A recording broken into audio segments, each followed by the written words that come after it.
Hi there, and welcome back to Football League World TV. It's time for another fan takeover show, and this afternoon we're talking Blackburn Rovers. I'm your host, George Dagless. Joining me here in the virtual studio are Football League World's resident Blackburn Rovers fan, Toby Wilding and Dirk from Roverseas. Toby, how are you getting on, first of all? Yeah, good. Thanks. Enjoying the season so far. Looking forward to another one tonight. Good. And Dirk, how are you? All the way in America? Yeah. Life is okay at the moment. Not bad start to the season. Some areas of concern, but all in all, if he offered me this start of the season, I would have taken it easy. Great stuff. Blackburn fans, if you're watching, do get in touch with us. We're across Facebook, YouTube and Twitter for around the next 20 or so minutes. But let's get straight into the show and look at the season so far for Rovers. So the table reads for Blackburn, 1-2, drawn 3 and lost 1. A fairly steady start, I think you could probably say, in the Championship this year, just inside the top half. Dirk, let's come to you first of all. What have you made of the opening few weeks of Blackburn season? Yeah, so far so good. We traditionally we never win on opening day, so I was always in a better shape following on from our opening day win from Swansea. We picked up some decent points on the road already, which is good. A decent win against Nottingham Forest. That was great, and a solid point against Millwall. So not too shabby there. The home form I think is a little bit of a wobble so far with the weekends. For me it feels like a loss to Luton Town, comfortably in charge of that game when we should have probably scored a couple more goals to make sure of it. But if you look at it on the broader point of view, not bad. One defeat out of the first handful of games, and a decent month of football up ahead. So we've got some good games ahead that we should not necessarily win them all, but at least get points off of them. So, and again, with a broader look at some of the other fan opinion out there, a lot of people are expecting a season of woe in the teens, maybe. But I'm still in the optimism of maybe a top half of the table finish. But so far, yeah, I'm all right. I'm content. Okay, that's good. Toby, what have you made of the season so far? Obviously, you've been to a few games already this year for Football League World. Do you sort of share Dirk's cautious optimism, I guess it is, for this season? Yeah, I do really. I think if you look at the results Rovers have had so far this season, I think there aren't many that supporters could probably complain about, with the exception of Luton on Saturday from the 2-0 lead that they had. I think that's probably the first real big disappointment you can say Blackburn have had to really deal with this season. But I think before that, Swansea, as Dave was saying, it's a really good start to the season on the opening day. It's a bit of a monkey off the back for Rovers there after so long without a win on the opening day. I think draws at Millwall and Middlesbrough are not bad results at all when you look at sort of the challenges that they can put. They were both sort of top half sides last season, so I think they're pretty good points. Forest, I think that would, looking at how they've started, that would have been an opportunity missed had Rovers not picked up a win there. So obviously that's another good 3 points to take. And I mean, to be fair, there's going to be a lot of teams. There already is a lot of teams who've been beaten by West Brom this season. So I think given the way that game actually played out, I don't think there can be too much shame in how that one went for Rovers. So up until the weekend, generally positive. And again, there were bright points to take from the weekend in terms of the performances. And if the chances go in, it could be a very different situation we're talking about here. So I don't think there's any need to be too concerned at this moment in time if you're a Rovers fan. Okay, good. Let's move away then from sort of the general overview we've had of Rovers season, and we're going to get into some more finer points involving the men from Ewood Park.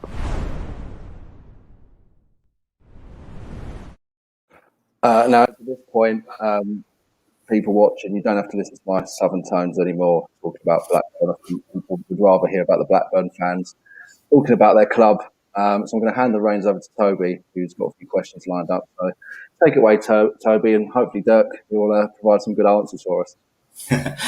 Thanks, George. Right, so yeah, we're going to start. We've sort of touched on the Luton draw a bit already today, and we're going to stick with one talking point from that now, and that is Harry Pickering, who, of course, was originally signed by Blackburn back on deadline day in January. loaned back to Crewe for the rest of that season. So he came in the summer. It was a big moment for him on Saturday against Luton, his first goal for the club. Probably you'd say his best performance in a Rovers shirt as well. So we'll just start by sort of asking Dirk, what have you made of Harry Pickering in a Rovers shirt so far this season? Yeah, well, I think he's been a breath of fresh air. I was excited when we picked him up, but there was a lot of feedback around on social media saying that we picked up one of the gems of League One, and he's just going to get better and better. I was a little bit disheartened by some of the again. I'm looking at social media feedback from his first handful of games, but prior to Luton, I had nothing but pleasure. Well, not pleasure, that's the wrong word, but I saw no areas of concern for him. I thought he's still bedding in, still trying to get adapted to a new level of football in the Championship, and I didn't see any major weaknesses. I thought he was decent, strong. But the game against Luton, getting that hoodoo off your back already, first goal, and we see it across all levels of football these days. The fullbacks are a key part of your team these days. They provide the assists, and they even chip in with goals. And to get Pickering up and running so soon in his career, I think is a fantastic start for him and for Rovers. We also nearly saw Nyambe score his first goal as well, and in the blue and white half against Luton. So, to see those guys pushing forward and try to help the attacking side of our game, which of course has been weakened with the loss of Adam Armstrong, is a good attribute to have. And again, if we can get more goals from across the field, including the fullbacks, then I think we're going to slowly delete the concerns of people saying, "Oh, we've lost 30 goals to our resume because of Armstrong's departure." But no, Pickering so far great. Again, last season he did for Crewe provide key assists for them. I think he might already have a couple for us as well. Also, the fact that we were so dire at set pieces last time around, I think his ability alongside Rothwell, they've been key to some long range efforts, long range free kicks and the corners as well. So that attribute from a fullback as well, it just gives us a bit more threat moving forward. So yeah, again, it's still early days. The jury's out.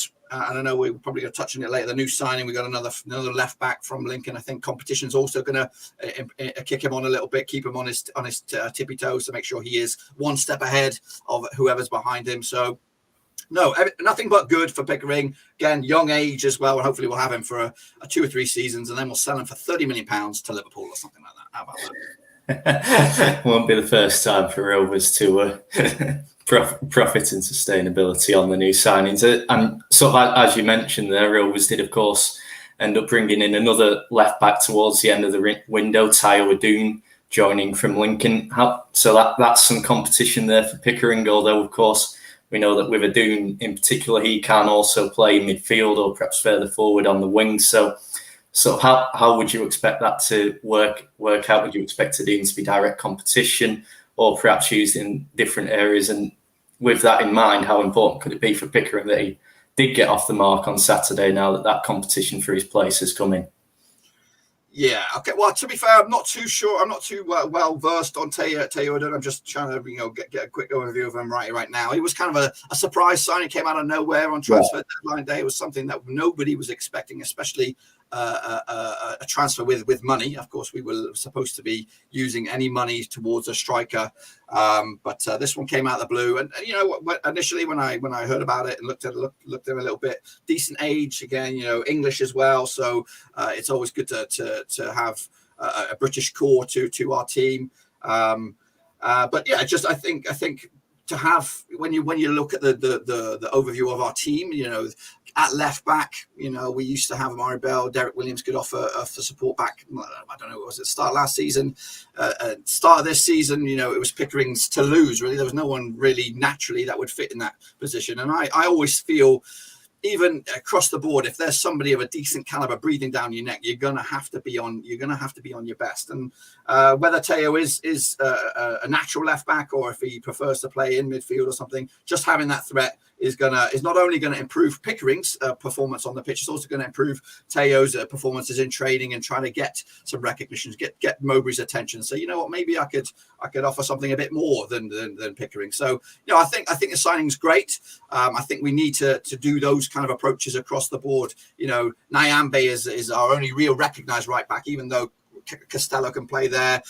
Some other players can adapt to play in those spots. But I in my own traditional sense, I like to see people who've been brought up playing in a preferred position, and that's their natural position. However, football is evolving, and but sooner or later we'll see goalkeepers playing as strikers at the same time. In the next 10 years, you watch as the game has changed over the years, anyway.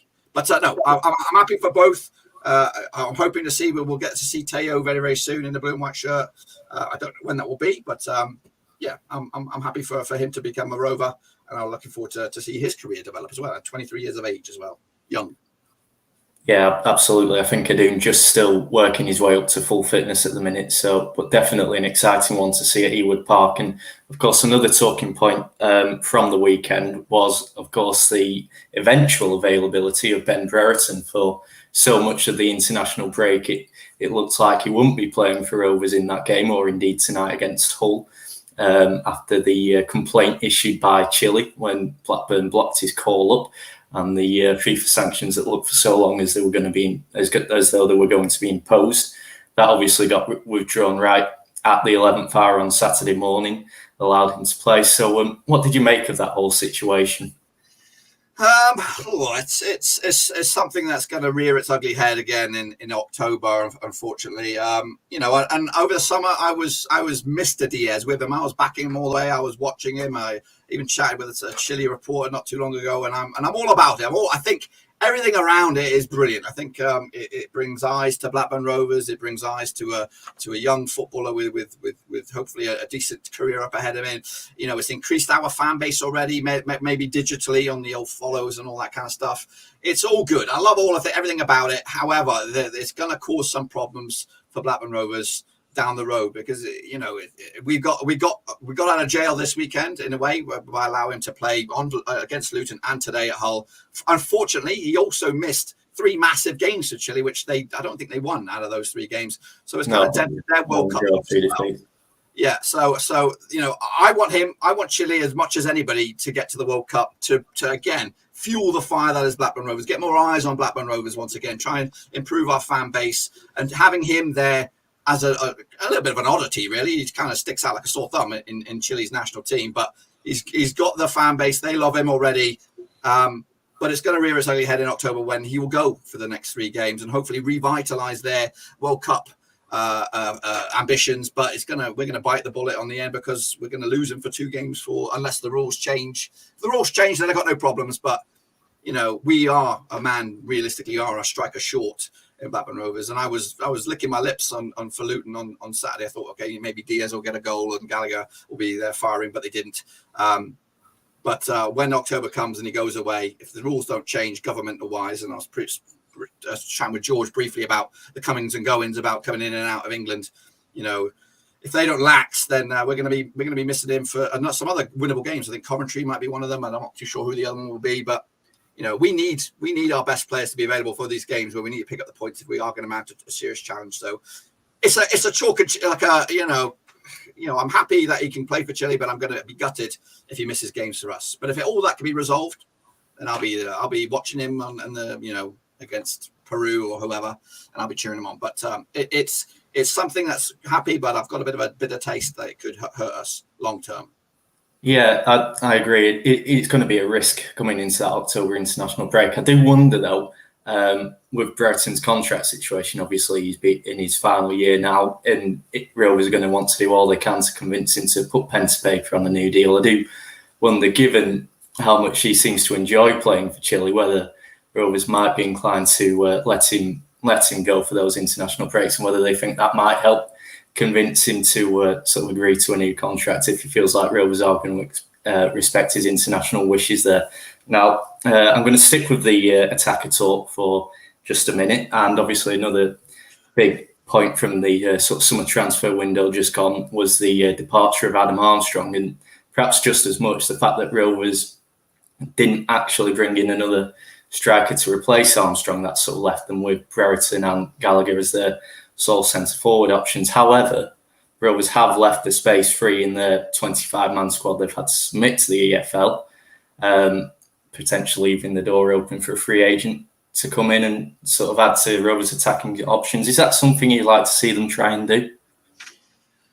Yeah, I would, of course, but I don't get to see I don't get to look what's in the wallet, see how much money or wage allowance is left to spend. But yeah, I'd love to see somebody brought in. Mowbray has a record of doing it. He brought in was it Jack Rodwell when I think it was in our League One campaign. He brought in Holtby as well, and Downing, of course, out of the transfer window. So he likes to do that, and he sometimes likes to bring in a sizable name. Like Rodwell was a decent name. Lewis Holtby as well, credible.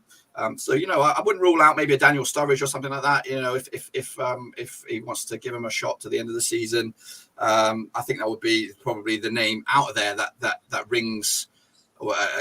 Kind of gives me the goosebumps the most. A lot of people were shouting out Andy Carroll, but he's too similar to the size of him. It's too similar to like Gallagher, perhaps, just tall and lanky. I think somebody a bit more small, a bit more nippy, a bit more fast, and someone who knows where the back of the net is. And Sturridge fits most of those bills, or most of those categories. On his day, again, I don't know what he's been like in this past time because he's had the suspension, and I don't know what he was like over in Turkey or wherever he was playing prior to this. So he might have lost it a little bit, but I don't know. I'm open for it. Other than that, if there's a surprise out there that he knows that he's been following the Ukrainians next best or something. I don't know if there's a gem out there that's free. I'll be as long as it can add something to the team. I don't want somebody that's going to be a project that's going to be 18 months down the road before we see him in a blue and white shirt. I want to see someone that can come in, put on the jersey, or be on the bench at least for the next few games or whatever, and then offer a bit of competition and maybe be a surprise. But I don't want just any Joe Schmo coming in and just he's something for the future. Let's get somebody in now. And hopefully someone who knows where the back of the net is. But again, everyone else will be out there looking for that hidden gem right here, right now. So I'm excited. Hopefully that's something he explores, and again he has done in the past. When and where we'll see that, I don't know. But I'll be glued, waiting to see if we do pick up an extra person.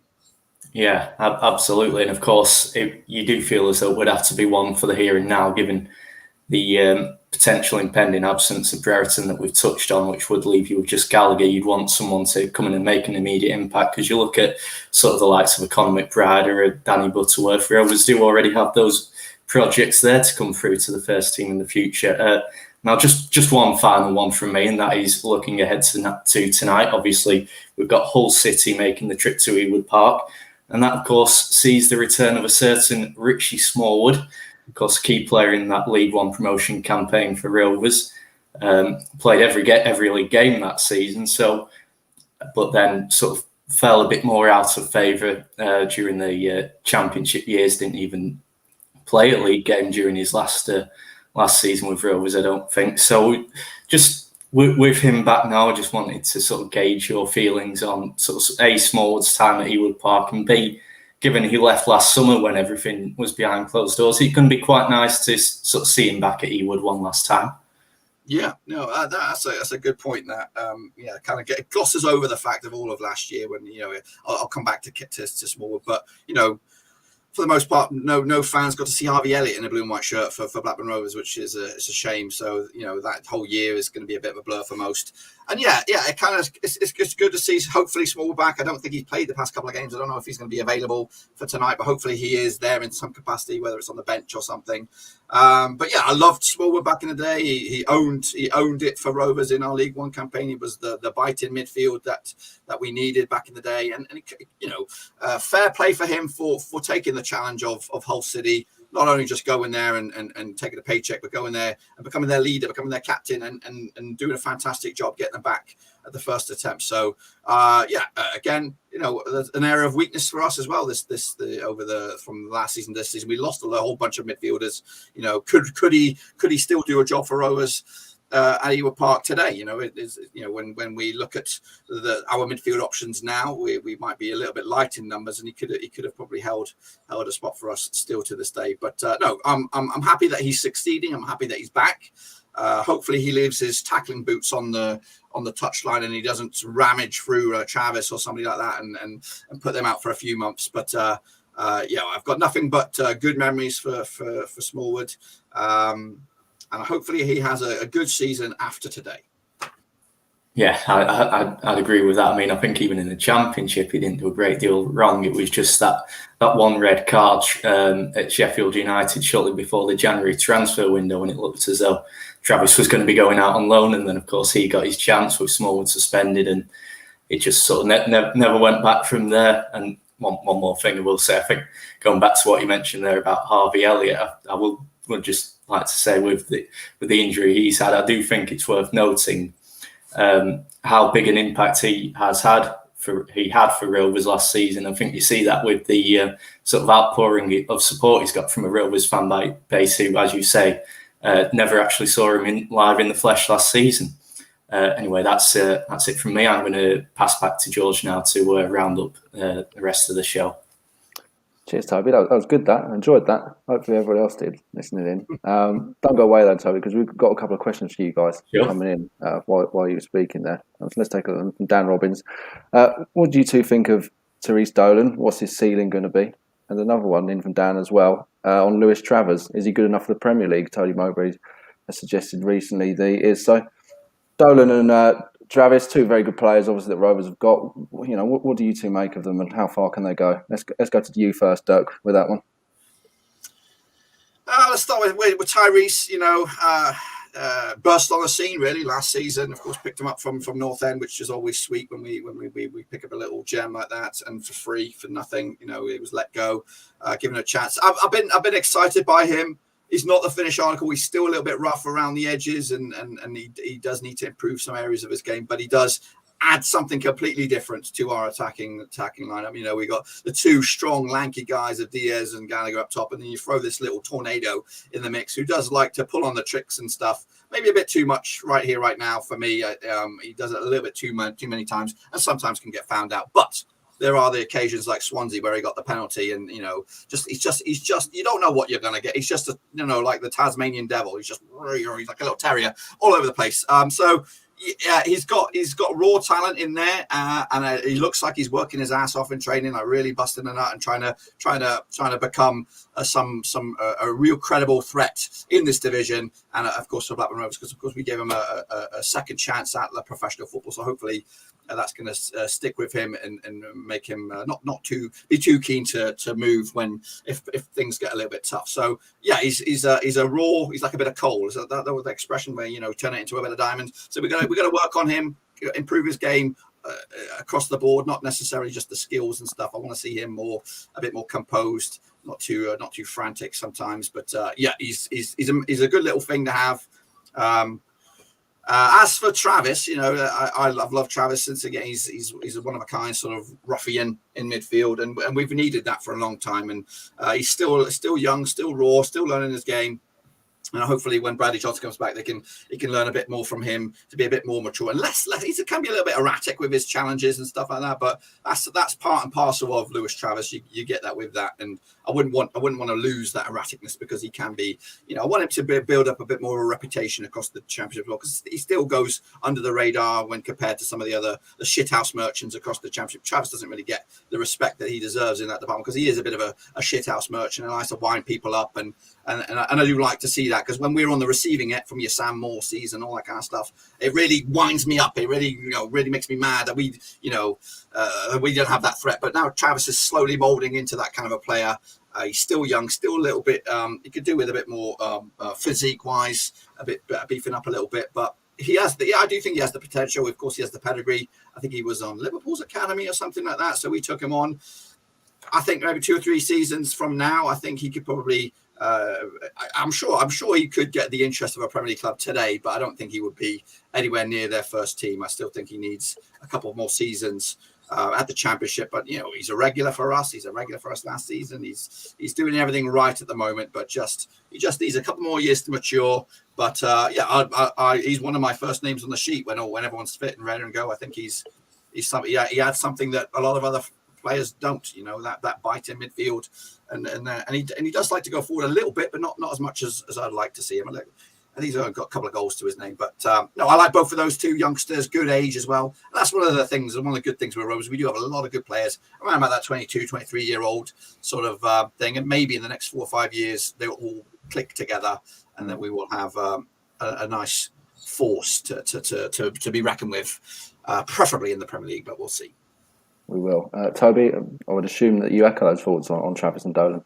Yeah, very much so. I think on Dolan first, I mean, it's an incredible rise that he's had. I mean, he came in sort of last summer. I think it was a 2-year deal with the view to sort of adding an extra option for the club's sort of youth teams. And then by this February, he was being given a new contract till 2024. It just shows you how quickly he adapted to first team football and how well he's done. And of course, he's closing in on 50 appearances for Rovers now at senior level. He's still only 19. It's an incredible rise. It shows you how quickly he's adapted to championship football. And of course, if he's able to do that by this stage of his career, I don't see any reason why he can't go on and play in the Premier League further down the line. And as Dirk says, you really do hope it is with Rovers, because if you look at the way he's really carried himself on and off the pitch as well, and since he arrived at Ewood Park, he's just become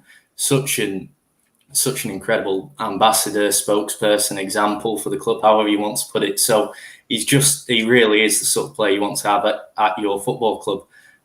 Lewis Travis, again, is in a similar way. The way he puts himself about in midfield, I think absolutely he's one of them you've got to have at your club, certainly in a team like Rovers, where perhaps you've sort of got more of the possession-based style around him. You need someone who can really put themselves about and leave a mark firmly but fairly on an opposition side. And Lewis Travis can do that. Obviously, he's a bit further along in his career than Dolan. I think he's 23 now, but still plenty of time to make that step up to the Premier League. And I think once you maybe get the fine-tuning of, say, maybe his sort of style of play when he is in possession, maybe his supply going further forward, maybe the odd extra goal. Once he can get those sorted, which, as Dirk says, you would expect to see him do if he can get a run in the side injury-free this season and next, because that sort of stunted him a little bit last year, then again, there's no reason he can't go on to become a Premier League player in the future.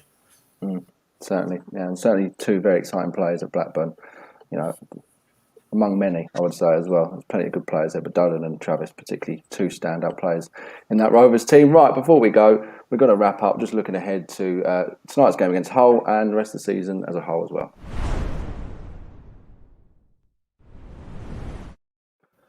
So, Dirk, let's come to you first. Let's do a quick fire prediction for the game against Hull, and then how are you feeling about the rest of the season? Where do you think Blackburn are going to end up in the Championship?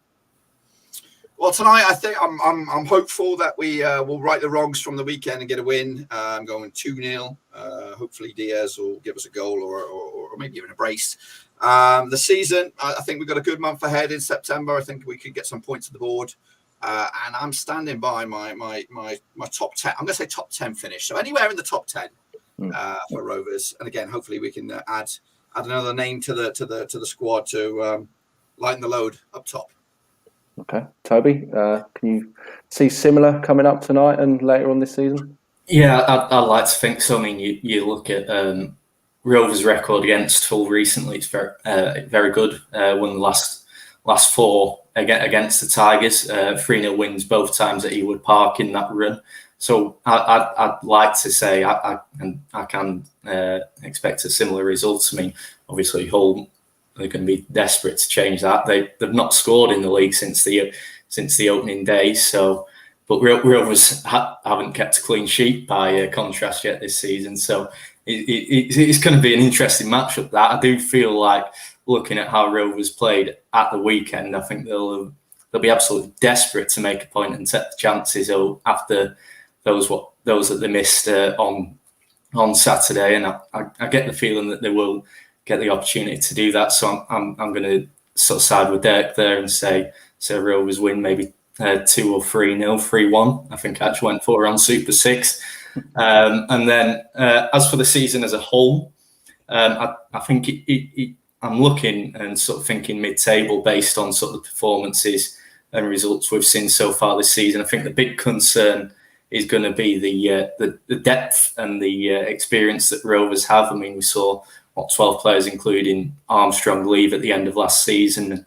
It was 5, 6 if you want to count Pickering with coming in January, but only sort of officially becoming a player in the summer. So Rovers, they've lost numbers, and obviously it's a lot of young players coming in. So whether they'll have enough to sort of carry the pressure of a playoff push, I'm not quite sure. That might change depending on what they do in January. I mean, Mowbray did hint that it wasn't down to finances, that certain players didn't come in on deadline day, so there may be the potential to revisit and in January and maybe bring in players who can really make a mark during the second half of the season. That might change my expectations, but for now I'm going to sort of say somewhere nice and comfortable in mid-table.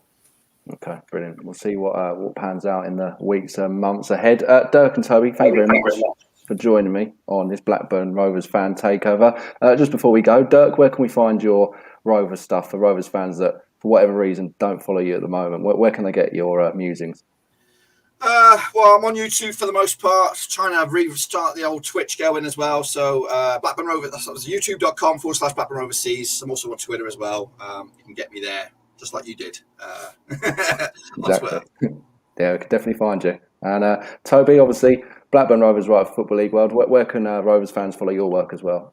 Yeah, I'm at BRFC Toby 96 on Twitter. That's probably the best place to find me. I'm going to be in the Jack Walker stand, just supporting tonight. I'm sure I'm back at Ewood in the press box, I think, for Cardiff. It is a week on Saturday, so obviously live updates, like I say, right there at BRFC Toby 96. And obviously any other musings on any big news from Rovers will be out there as well from me. Nice one. Great stuff. Well, Dirk, Toby, once again, thank you very much for joining me this afternoon. Really, really interesting chat on all things Rovers. Blackburn fans at home, hopefully you've enjoyed watching it as well. Do try and follow this back. Obviously, it's going to stay on our YouTube, Twitter, Facebook pages for plenty of time to come. So do watch it back if you can. And do subscribe as well to our YouTube channel, Football League World TV, if you are at all able. That'd be greatly appreciated. But that wraps up the Blackburn Rovers fan takeover here on Football League World TV. And we thank you for joining us. We'll speak to you soon.